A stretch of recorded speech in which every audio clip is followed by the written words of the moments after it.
দেশের ব্যাংকিং খাতে বড় ধরনের পুনর্গঠনের আভাস মিলছে। সাম্প্রতিক রাজনৈতিক পরিবর্তনের পর রাষ্ট্রায়ত্ত ও বেসরকারি মিলিয়ে ২২টি ব্যাংকের পরিচালনা পর্ষদ অন্তর্বর্তী সরকারের প্রভাব মুক্ত করার উদ্যোগ নেওয়া হচ্ছে। সংশ্লিষ্ট সূত্রগুলো বলছে, শিগগিরই এসব ব্যাংকের পর্ষদ ভেঙে নতুনভাবে গঠন করা হতে পারে।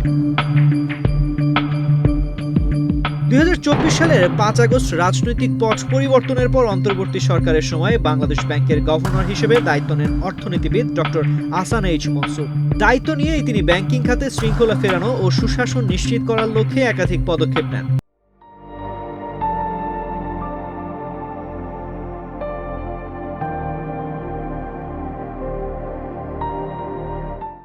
এর অংশ হিসেবে ৬ মাসের মধ্যে বেশ কয়েকটি বেসরকারি ব্যাংকের পরিচালনা পর্ষদ ভেঙে দেওয়া হয়।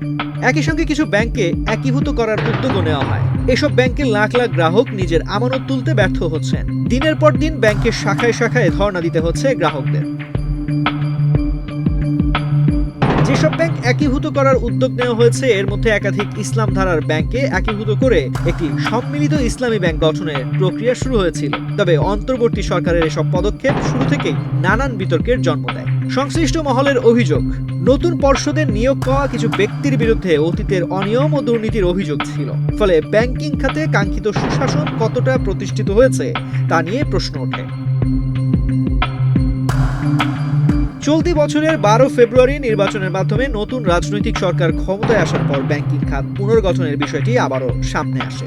সংশ্লিষ্ট ব্যাংকগুলোর পর্ষদকে অন্তর্বর্তী সরকারের প্রভাবমুক্ত করার উদ্যোগ নেওয়া হয়েছে বলে জানা গেছে। অর্থ মন্ত্রণালয়ের আর্থিক প্রতিষ্ঠান বিভাগ ও বাংলাদেশ ব্যাংক এ বিষয়ে প্রাথমিক কাজ শুরু করেছে।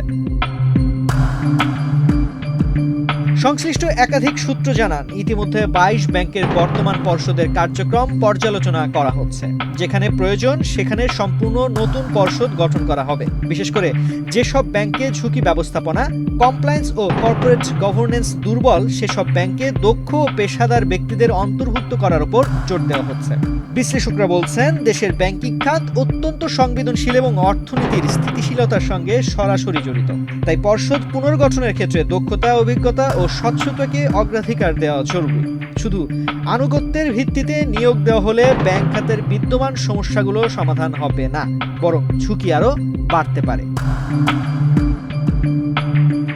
এদিকে বর্তমানে দেশে সরকারি ও বেসরকারি মিলিয়ে তফসিলভুক্ত ব্যাংকের সংখ্যা ৬১টি।